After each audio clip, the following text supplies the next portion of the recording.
Good evening, sir. Evening, sir. Good evening, sir. Good evening, sir. Evening, sir. Good evening. Evening, sir. Good evening, sir. Good evening. कैसे हैं आप सभी बच्चे? Sir, fine. Yes, sir. Sir, fine. Very good, बहुत अच्छे। पढ़ाई सही चल रही है? Yes, sir. ओके। और आपके स्कूल सब खुल गए ना? आप जाने लगे हो ना schools? Yes, sir. Yes. Okay. Yes, sir. और जो मैंने टाइम टेबल बनवाया था उसको फॉलो कर रहे हो या वो खत्म हो गया? Sir, follow कर फॉलो कर रहे हैं। मैं रिव्यू करूंगा आपका वो टाइम टेबल ना। मैं लास्ट मंथ Yes, sir. ज्यादा क्लासेस नहीं ले पाया था, तो इसलिए अभी मुझे पहले सिलेबस कवर करा लूं आज की क्लास में। फिर आज के बाद जो क्लासेस होंगी ना, तो फिर मैं सिर्फ डाउट्स लूंगा और आपके टाइम टेबल और वो चीजें जो मैंने आपको सिखाई थी उनके Sir? बारे में पूछूंगा। हाँ सर अब तो स्कूल्स लग रहे हैं सर, इसलिए ना नया टाइम टेबल बनाया है स्कूल्स के लिए। हाँ, एक बार रिव्यू कर लेंगे हम। एक या दो दिन ना हम एक्स्ट्रा क्लास लगाएंगे टाइम टेबल के बारे में। और उसको देखो, टाइम टेबल को ना कम से कम एक या दो महीने के अंदर ना एक बार रिव्यू करने की जरूरत होती है, क्योंकि आप भी बच्चे फिर ढीले पड़ जाते हो ना, कोई पूछता नहीं है टाइम टेबल फॉलो। कुछ बच्चे ओके तो सर।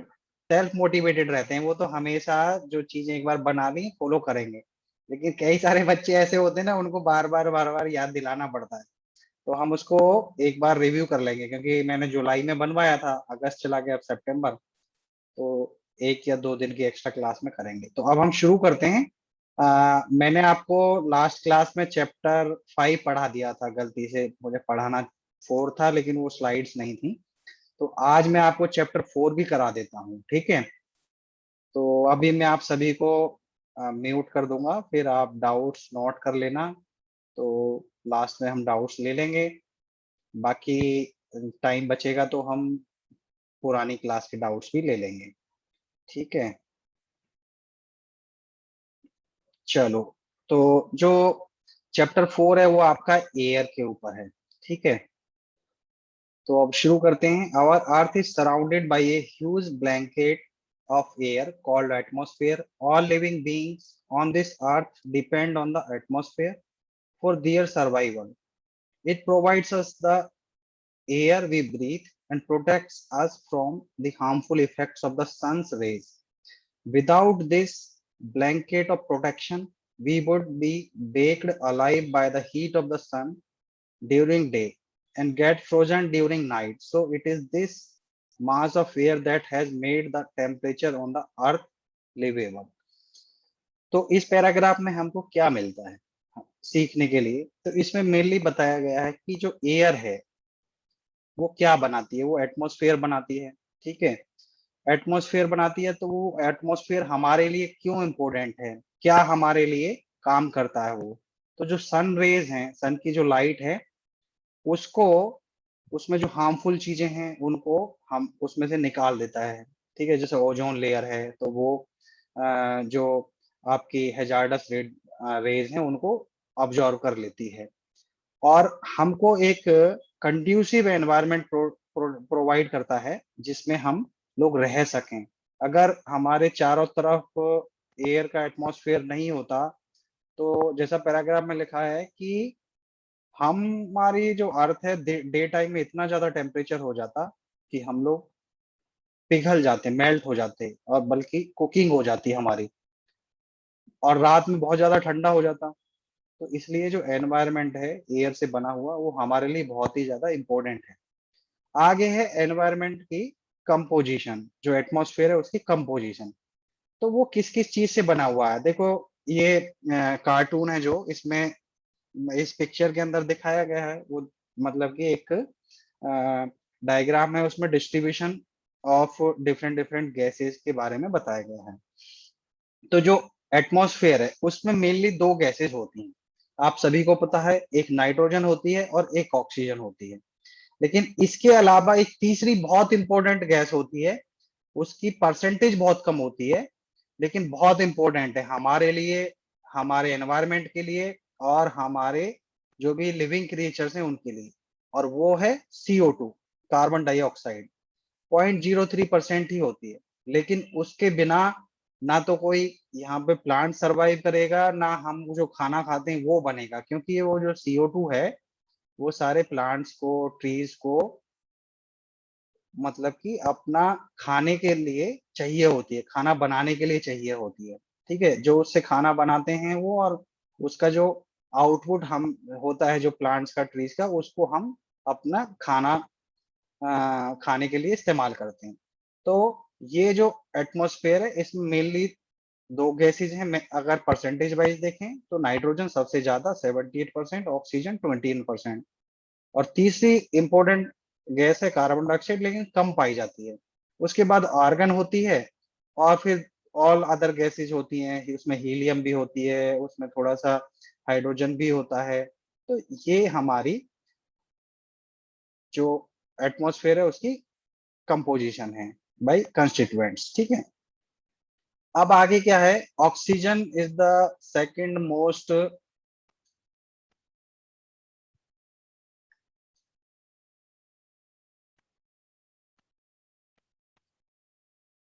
Plentiful gas. तो ये सारी चीजें तो हमने इस स्लाइड की आपको बता दी। अब हम नेक्स्ट स्लाइड पे जाते हैं। नेक्स्ट स्लाइड क्या है, स्ट्रक्चर ऑफ द एटमॉस्फेयर।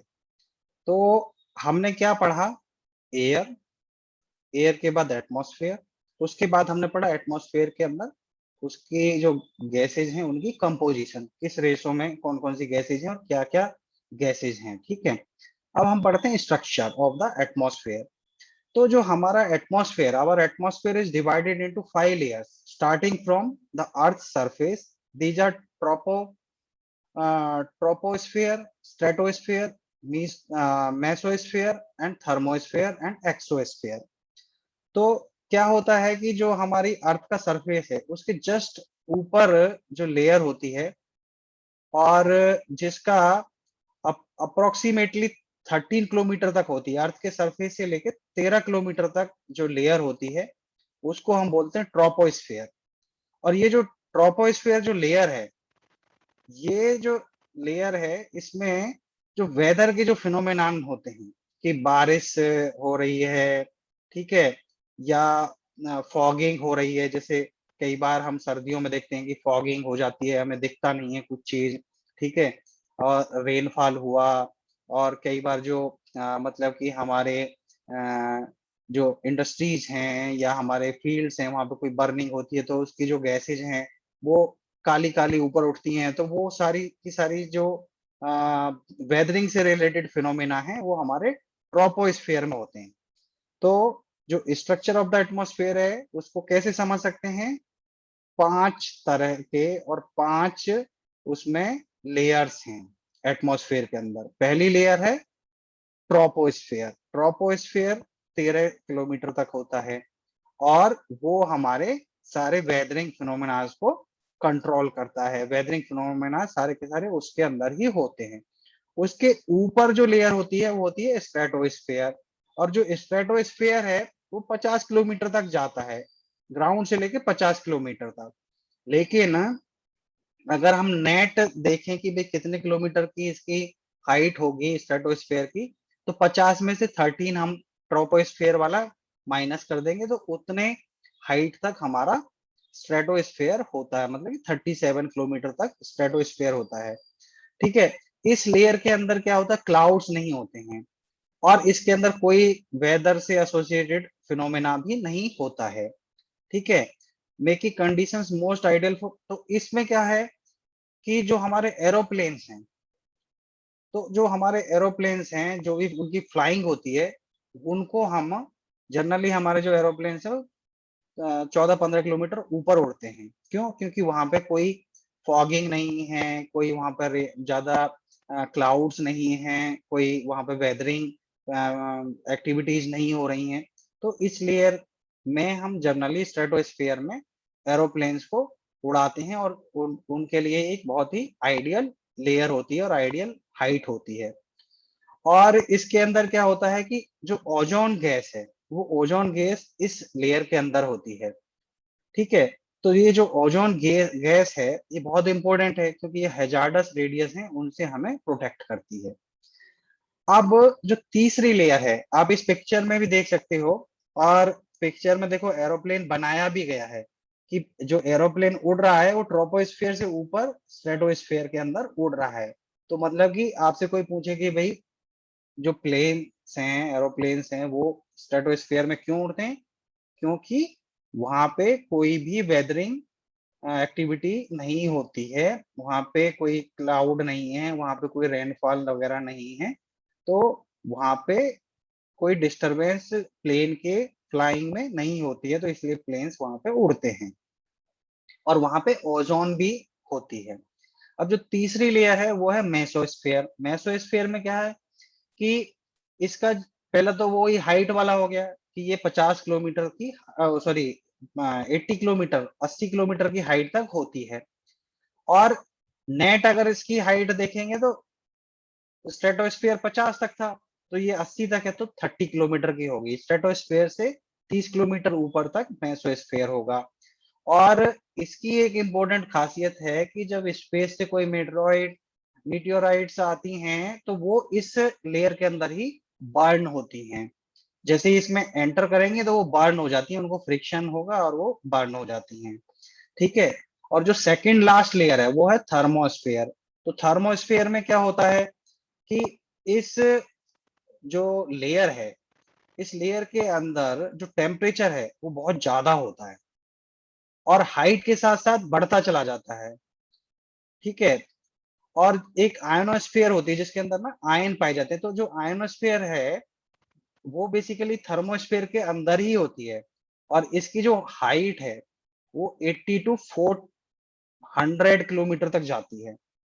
ठीक है। इस लेयर के अंदर क्या होता है कि रेडियो ट्रांसमिशन होता है, जो रेडियो वेव्स होती हैं अर्थ से, जिनके द्वारा हमारी बहुत सारे इंडस्ट्रियल और सोशल और हमारी डोमेस्टिक जो एप्लीकेशंस हैं वो रन होती हैं। वो रेडियो वेव्स इसके अंदर ट्रांसमिट होती हैं, और वो वहां से जो अर्थ से जाती हैं वो रिफ्लेक्ट हो जाती हैं, are reflected back to the earth by this layer. वहां जाती हैं, ट्रांसमिट होती हैं और बाद में जाके रिफ्लेक्ट हो जाती हैं। मतलब कि अर्थ से जो रेडियो वेव्स ट्रांसमिट होके ऊपर जाएंगे एटमॉस्फेयर में, वो मैक्सिमम आपके थर्मोस्फेयर तक ही पहुंच पाती हैं। थर्मोस्फेयर के बाद में वो जाके फिर से reflected back to the earth, ये लेयर उसको रिफ्लेक्ट कर देती है। फिर आता है आपका एक्सोस्फेयर। जो लास्ट आपका लेयर है वो है एटमॉस्फेयर की एक्सोस्फेयर, अपर मोस्ट लेयर है। ठीक है।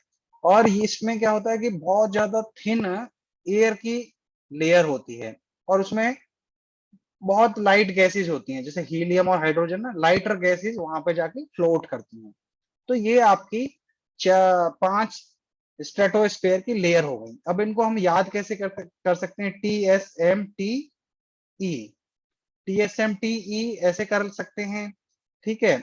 और 400 किलोमीटर तक जाता है। 400 किलोमीटर में से 80 से 400 तक तो आपका हो गया थर्मोस्फेयर। थर्मोस्फेयर के बाद 80 से नीचे आपका हो गया मेसोस्फेयर, 50 के नीचे हो गया आपका स्ट्रेटोस्फेयर, और 13 के नीचे आपका हो गया ट्रोपोस्फेयर। ठीक है। तो अब तक हमने क्या पढ़ा? हमने पढ़ा एयर, एटमॉस्फेयर और उसकी कंपोजिशन, और अब हमने पढ़ा एयर का जो एटमॉस्फेयर बनाती है उसका स्ट्रक्चर। अब हम पढ़ेंगे वेदर और क्लाइमेट के बारे में। ठीक है। तो वेदर और क्लाइमेट में क्या होता है, कैसे मतलब कि जो फिजिकल कंडीशंस हैं वो हमारे वेदर को और क्लाइमेट को मतलब कि कंट्रोल करती हैं। तो इस पैराग्राफ को अगर हम पढ़ें तो इससे हमें सारी चीजें क्लियर हो जाएंगी। Is it going to rain today? Will it be bright or sunny today? How many times have we heard this from anxious cricket fans speculating the fate of a one day match? इस तरह की चीजें हमने कई बार देखी हैं। ठीक है। तो इनमें कभी प्लेजेंट है, ठीक है, कभी जो वेदर की कंडीशंस हैं वो एवरेज हैं। ठीक है। तो ये जो वेदर की कंडीशंस हैं वो जब average weather conditions of a place for a longer period of time represents the climate of a place. मतलब कि कभी हमारा जो वेदर है वो इरिटेटिंग हो जाता है, कभी प्लेजेंट होता है, कभी बहुत अच्छी हवा चलती है, ठीक है। तो इन जो वेदर की जो कंडीशंस हैं इनका एवरेज आउट कर देते हैं, ठीक है। एवरेज आउट जैसे क्लाइमेट, मान लो कि अफ्रीका का हम एक क्लाइमेट स्टडी करते हैं या इंडिया का कर लेते हैं। इंडिया में जैसे नॉर्थ है, नॉर्थ में क्या होता है कि आपका अक्टूबर से लेके अक्टूबर, नवंबर, दिसंबर, जनवरी, फरवरी तक ठंडा होता है, मतलब कि बहुत ज्यादा टेम्परेचर कम होता है। फिर मार्च से आपका टेम्परेचर बढ़ने लग जाता है और जून में एक्सट्रीम होता है, ठीक है। फिर उसके बाद आपकी बारिश शुरू हो जाती है। तो ये 3 तरह के सीजन्स मतलब कि मेन होते हैं। और इनमें क्या होता है कि जो इसको हम क्लाइमेट बोलते हैं, कि जो वेदर की कंडीशंस हैं कि आज बहुत गर्म है, फिर बहुत ठंडा है, तो कितने टाइम तक गर्म रहा उसको हम बोल देंगे कि इतने ड्यूरेशन तक टेम्परेचर गर्म रहा, तो इसको हम हॉट क्लाइमेट बोलेंगे। फिर आगे चल के ठंडा हो जाता है तो 3-4 महीने मान लो ठंडा रहा बहुत ज्यादा, उसको हम कोल्ड क्लाइमेट बोल देंगे। फिर आगे बारिश पड़ी तो हम उसको रेनी क्लाइमेट बोल देंगे।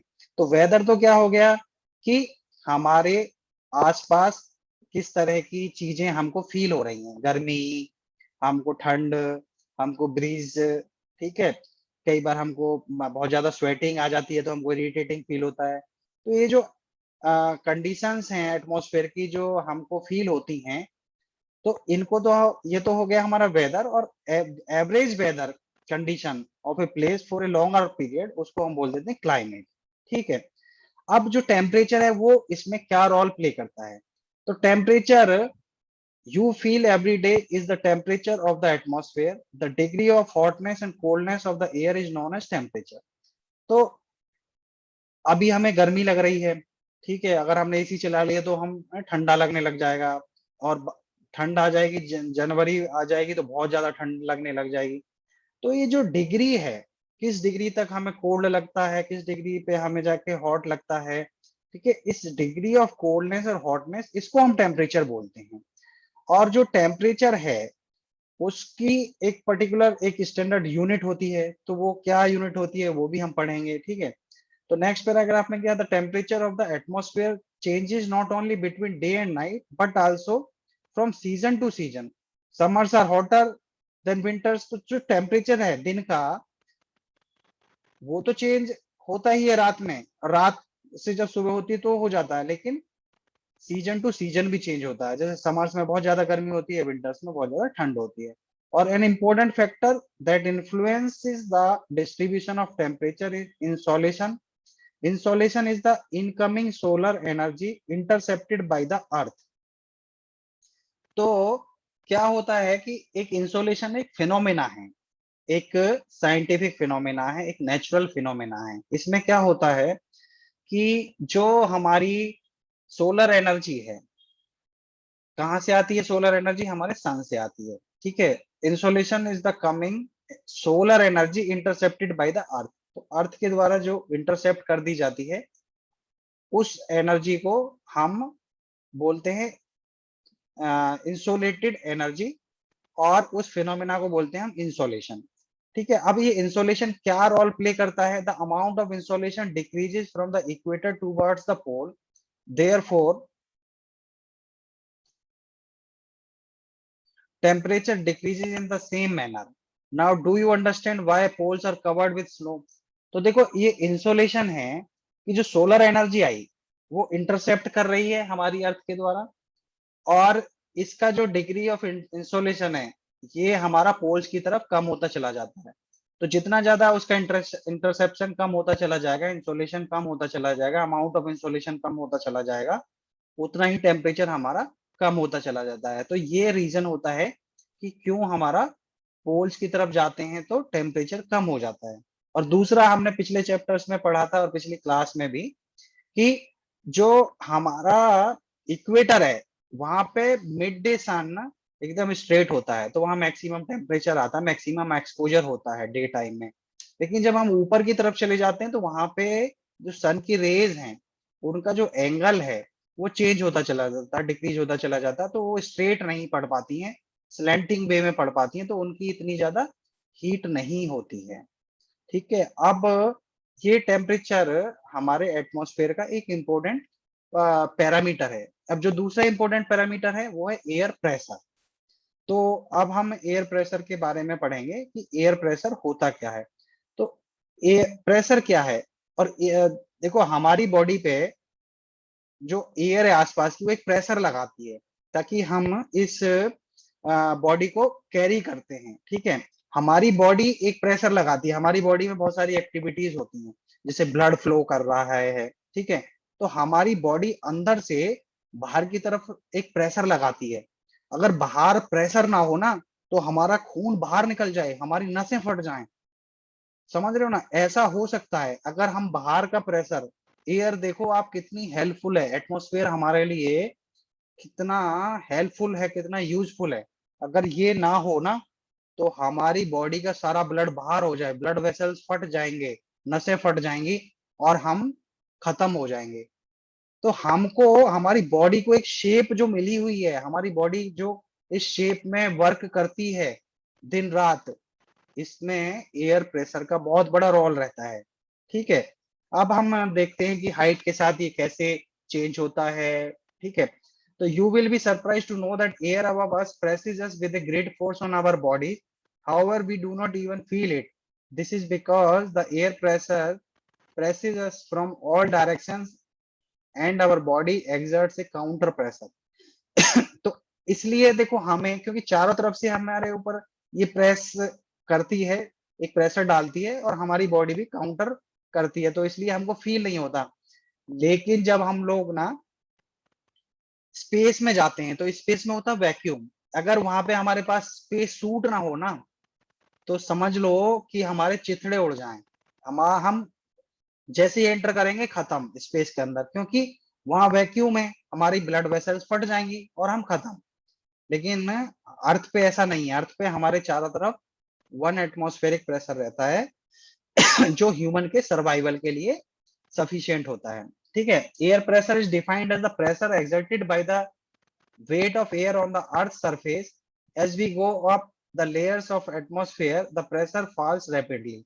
तो एयर प्रेशर को हम डिफाइन करते हैं कि एयर के द्वारा pressure exerted by the weight of air, air का जो वेट है उसके द्वारा जो प्रेशर हमारी बॉडी पे लगाया जाता है उसको हम एयर प्रेशर बोलते हैं। और जैसे जैसे हाइट्स पे हम जाते रहते हैं तो हमारा एयर प्रेशर कम होता चला जाता है। सी लेवल पे ये बहुत ज्यादा होता है। देखो कई बार क्या होता है कि जब हम लोग माउंटेनियरिंग करते हैं तो वहां पे ना हमें सफोकेशन होता है। क्यों क्यों होता है सफोकेशन? क्योंकि वहां पे एयर कम होती है, एयर कम होती है तो प्रेशर भी कम लगाती है, तो वहां पे हमें ब्रीथिंग प्रॉब्लम हो जाती हैं। कई बार जो लोग बहुत ज्यादा फिट नहीं होते हैं, अगर वो वहां पे ट्रेवल करते हैं तो उनको बहुत ज्यादा इस तरह की प्रॉब्लम्स हो सकती हैं। तो हाइट्स पे जैसे हम चलते चले जाएंगे तो एयर का प्रेशर कम होता चला जाता है और सी लेवल्स पे मैक्सिमम एयर प्रेशर रहता है। ठीक है, in areas having lower temperature the air is cold in, it is therefore heavy air sinks and creates a high pressure area. अब जो देखो अभी हमने टेम्परेचर पढ़ा, अब हमने एयर के बारे में पढ़ा, एयर प्रेशर के बारे में पढ़ा। अब टेम्परेचर को भी एयर प्रेशर के साथ अगर हमें पढ़ना हो तो क्या होता है कि जब टेम्परेचर ज्यादा होगा तो एयर है वो एक्सपेंड करेगी और ज्यादा प्रेशर लगाएगी, लेकिन जब टेम्परेचर कम होगा तो एयर कॉन्ट्रैक्ट करेगी तो वो कम प्रेशर लगाएगी। ठीक है, तो जो हॉट एरियाज होते हैं वहां पे एयर एक्सपेंड करती है और वो पुश करती है और जाती है जो हमारे कोल्ड एरियाज हैं उनकी तरफ जाती है। ठीक है, तो इस तरह से हॉट से कोल्ड सर्कुलेशन चलता रहता है एयर का, तो इसको हम बोलते हैं एयर सर्कुलेशन। ठीक है, अब नेक्स्ट है विंड। विंड में क्या है? द मूवमेंट ऑफ एयर, जो एयर का मूवमेंट है हाई प्रेशर एरिया से लो प्रेशर एरियाज, उसको हम विंड बोलते हैं। मतलब कि हाई प्रेशर कौन से हो गए? जहां पे टेम्परेचर ज्यादा है वहां हाई प्रेशर है, या जैसे सी है, सी पे हाई प्रेशर होता है एयर का और हमारे माउंटेन्स पे कम होता है, तो सी से माउंटेन्स की तरफ, तो इसको हम बोलते हैं विंड। ठीक है, अब जो विंड्स हैं इनको हम कई कैटेगरीज में डिवाइड करते हैं। तो मेनली तीन कैटेगरीज हैं, एक होती है परमानेंट विंड, एक होती है सीजनल विंड्स और तीसरी होती है लोकल विंड्स। तो जो परमानेंट विंड्स है वो क्या है कि जो ट्रेड विंड्स हैं, ठीक है, और वेस्टर्लीज हैं और ईस्टर्लीज हैं। इनको हम परमानेंट विंड्स बोलते हैं क्योंकि ये जो विंड्स हैं ये कॉन्स्टेंटली फ्लो करती रहती, कॉन्स्टेंटली ब्लो करती रहती हैं, लेकिन इनका जो ब्लोइंग रेट होता है वो कम होता है, बट कॉन्स्टेंटली ब्लो करती रहेंगी और राउंड द ईयर ये ब्लो करती रहेंगी, फ्लो करती रहेंगी। ठीक है। अब जो हमारी जो विंड सिस्टम है और मेजर प्रेशर बेल्ट्स हैं, इस पिक्चर से आप समझ सकते हो कि जो हमारी जो विंड्स होती हैं वो जैसे ईस्टर्लीज होती हैं, वेस्टर्लीज होती हैं, ठीक है। और एक हमारी जो विंड्स होती हैं वो होती हैं हमारी ट्रेड विंड्स। तो बेसिकली ये तीन तरह की जो विंड्स हैं, इनकी ये जो प्रेशर बेल्ट्स हैं और जो हमारा लैटिट्यूड लॉन्गिट्यूड्स है उनके विद रिस्पेक्ट टू, और उनको रेफरेंस लेते हुए हमने जो एरियाज हैं हमारी अर्थ पे उनको हमने इन विंड्स के अकॉर्डिंग हमने डिवाइड किया हुआ है। कि जैसे जो हमारे हाई प्रेशर एरियाज हैं, हाई प्रेशर एरियाज क्या, पोल्स की तरफ, ठीक है। और जैसे ही हम लोग इक्वेटर की तरफ चलते जाते हैं तो हमारे जो एरिया जो प्रेशर है, सब पोलर लो प्रेशर, फिर सब ट्रॉपिकल प्रेशर, मतलब कि उसको होम लैटिट्यूड्स बोलते हैं, ठीक है। और इसके बीच में जो येलो लाइंस हैं वो आपकी विंड की टाइप्स हैं। अब हम परमानेंट विंड्स पढ़ रहे थे, तो परमानेंट विंड्स जो ट्रेड विंड्स हैं, वेस्टर्लीज हैं, ईस्टर्लीज हैं, उन विंड्स को हम परमानेंट विंड्स बोलते हैं। वो स्लो रेट पे ब्लो करती हैं, कॉन्स्टेंटली ब्लो करती हैं और राउंड द ईयर ब्लो करती हैं। लेकिन जो सीजनल विंड्स हैं, सीजनल विंड्स पर्टिकुलर सीजन में ही ब्लो करती हैं और उनकी जो डायरेक्शन है वो सीजन के हिसाब से चेंज होती रहती है। परमानेंट विंड्स की डायरेक्शन हमेशा सेम रहेगी। जैसे वेस्टर्लीज हैं, जो वेस्ट से आती हैं उनको वेस्टर्लीज बोलते हैं, ईस्ट से आती हैं उनको ईस्टर्लीज बोलते हैं, ठीक है। इन विंड्स की हमेशा जो डायरेक्शन है सेम रहेगी, फिक्स रहेगी और कांस्टेंट स्पीड से ये ब्लो करती रहेंगी। लेकिन जो सीजनल विंड्स हैं वो सीजन के हिसाब से उनकी डायरेक्शन चेंज होती रहती है। और लोकल विंड्स हैं, ये आपके डे के अंदर ही, आप सीजन तो छोड़ो, ईयर दूर की बात है, विद इन ए डे ये अपनी जो डायरेक्शन है और जो इनका ब्लो रेट है वो चेंज होता रहता है। जैसे आप समुद्र के किनारे चले जाओ तो वहां की जो ब्रीज है वो है, कई बार हम लोग प्लेन एरियाज में चले जाते हैं तो वहां पे बहुत ज्यादा हवा हमें दिखती है। कई बार सीजन वाइज हमारे जो एरियाज होते हैं, लेट्स से कि जब तूफान वगैरह आता है, हवा चलती है, उसको तो सीजनल विंड्स बोलते हैं। बट लोकल विंड्स आपकी किसी पर्टिकुलर एरिया के अंदर होती है, जैसे समुद्र के किनारे हो गई या किसी फॉरेस्ट में चल रही हैं या किसी प्लेन एरिया में चल रही हैं, तो ये लोकल विंड्स होती हैं। और विद इन ए डे इनकी जो डायरेक्शन है और इनका जो ब्लो रेट है वो चेंज होता रहता है। अब नेक्स्ट आपका आ जाता है मॉइस्चर। ये आपका लास्ट एटमॉस्फेयर का फैक्टर है। पहला है आपका टेम्परेचर, दूसरा है एयर प्रेशर, तीसरा है आपका विंड और चौथा है आपका मॉइस्चर। थोड़ा सा मॉइस्चर के बारे में पढ़ लेते हैं फिर डाउट्स लेते हैं। तो when water evaporates from land and different water bodies it becomes water vapour. तो जो वाटर है, हमने पिछली क्लासेस में पढ़ा था कि जो वाटर बॉडीज हैं सनलाइट उन पर पड़ती है और वो इवोपरेट होते रहते हैं, लेकिन हमें पता नहीं चलता है, हमें मतलब कि नेकेड आई से दिखता नहीं है कि वाटर वहां से इवोपरेट हो रहा है। बट अगर आप उसको 10-12 घंटे बाद देखो तो आपको लेवल में चेंज दिखेगा। अगर आप एक बकेट भर के रख दो छत पे फुल सनी डे में तो आपको दिखेगा कि जो बकेट का लेवल है वो कम हो गया, मतलब कि इवोपरेट हो रहा है। लेकिन अगर वही चीज आप गैस पे अगर बॉईल करो वाटर को तो वहां पे आपको क्लियरली दिखेगा कि वाटर इवोपरेट होकर ऊपर वेपर्स जा रहे हैं। तो जो मॉइस्चर है वो क्या है, moisture in the air at any time is known as humidity. मतलब कि जो वाटर वेपर्स हैं वो आपके एयर के अंदर गए तो वो क्या बना देते हैं, मॉइस्चर। और मॉइस्चर एयर के अंदर किसी एक टाइम पे उसको हम बोलते हैं ह्यूमिडिटी। जैसे कि लेट्स से कि 12 बजे एक quantity of water vapours air के अंदर है, तो उस समय जो ह्यूमिडिटी है वो डिफरेंट रहेगी। फिर आपका मान लो कि शाम हो जाती है, शाम को कम इवोपरेशन होगा, तो उस टाइम पे ह्यूमिडिटी डिफरेंट हो जाएगी। कई बार आपने देखा होगा कि आजकल जैसे सल्ट्री क्लाइमेट है, ह्यूमिड क्लाइमेट चल रहा है, तो इसमें क्या है कि जब डे टाइम में हम वॉक करते हैं तो उस टाइम पे क्या होता है, हमें स्वेटिंग होने लगती है। स्वेटिंग क्यों होती है? क्योंकि उस टाइम पे जो ह्यूमिडिटी है दिन में बहुत ज्यादा होती है, जब एयर के अंदर ऑलरेडी बहुत ज्यादा वाटर वेपर्स हैं, तो इजीली हमारी बॉडी से जो स्वेटिंग होती है उससे वो जो वाटर है उसको इवोपरेट नहीं होने देती है, तो इसलिए हमारी बॉडी पे जो स्वेट है वो जमा रहता है। लेकिन जैसे जैसे शाम होती चली जाती है तो जो सराउंडिंग वाटर बॉडीज हैं उनसे जो वाटर है वो इवोपरेट कम होता है, क्योंकि सनलाइट नहीं होती है उस टाइम पे, तो शाम को थोड़ा प्लेजेंट क्लाइमेट होता चला जाता है। तो मॉइस्चर वाटर वेपर्स हमने समझा, वाटर वेपर्स क्या होते हैं। फिर वाटर वेपर्स किसी टाइम पे एयर में कितने हैं उसको हम ह्यूमिडिटी बोलते हैं। और ये ह्यूमिडिटी हमारे लाइफ में और हमारे जो दूसरी एक्टिविटीज हैं उनमें क्या रोल प्ले करती है उसके बारे में हम आगे बढ़ते हैं। When the air is full of water vapor, we call it a humid day. As the air gets warmer, its capacity to hold the water vapor increases, and so it becomes more and more humid. On a humid day, clothes take longer to dry and sweat from our bodies. The same चीज है। When the water vapor rises, it starts cooling. The water vapor condenses.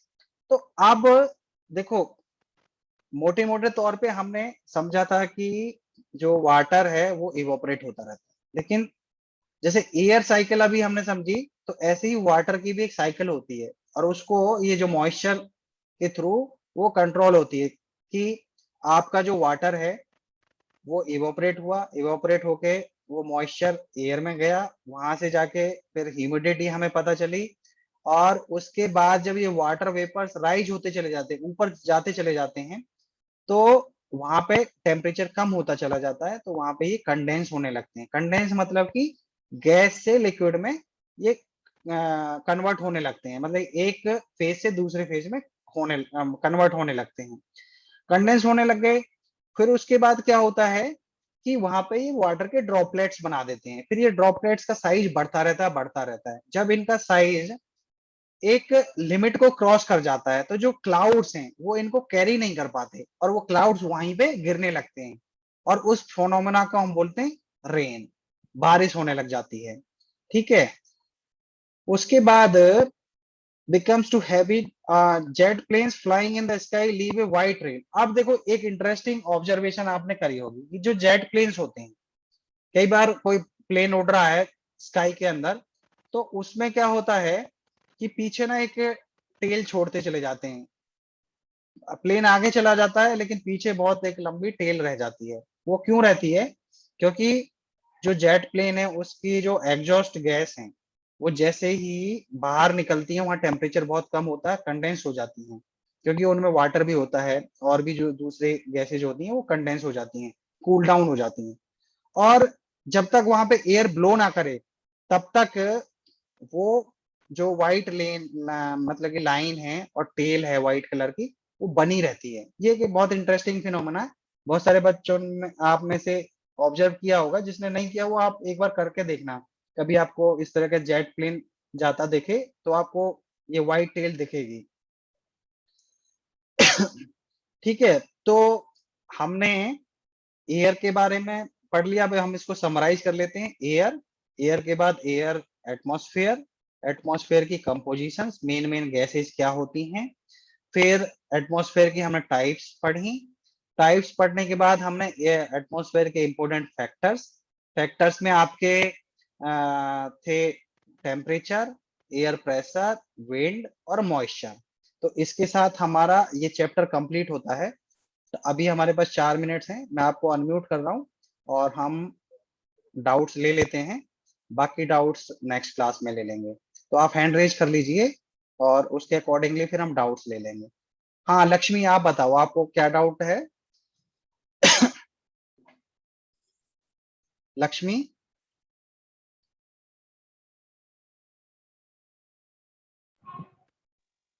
Lakshmi, चलो Lakshmi. Yes हाँ sir. हाँ बेटा बताओ क्या पूछना है। सर मेरे को एक डाउट था हाँ बताओ। सर, वो पिछले पेज में है। हाँ पिछले पे चल देते हैं हम। हाँ बताओ इसमें क्या डाउट है, कहाँ पे। सर पेज नहीं आया। और कौन सा, चलो मैं और पीछे जाता हूँ। हाँ जी यस सर। कौन सा, एटमॉस्फेयर वाला है या ये कंपोजिशन वाला। सर कंपोजिशन वाला। हाँ बताओ इसमें क्या डाउट है। हाँ गया। ये आ गया, देखो मैंने अभी आपको ये दिख रहा है, कंपोजिशन ऑफ द एटमॉस्फेयर वाला पेज आपको दिख रहा है। Yes sir. हाँ बताओ क्या डाउट है।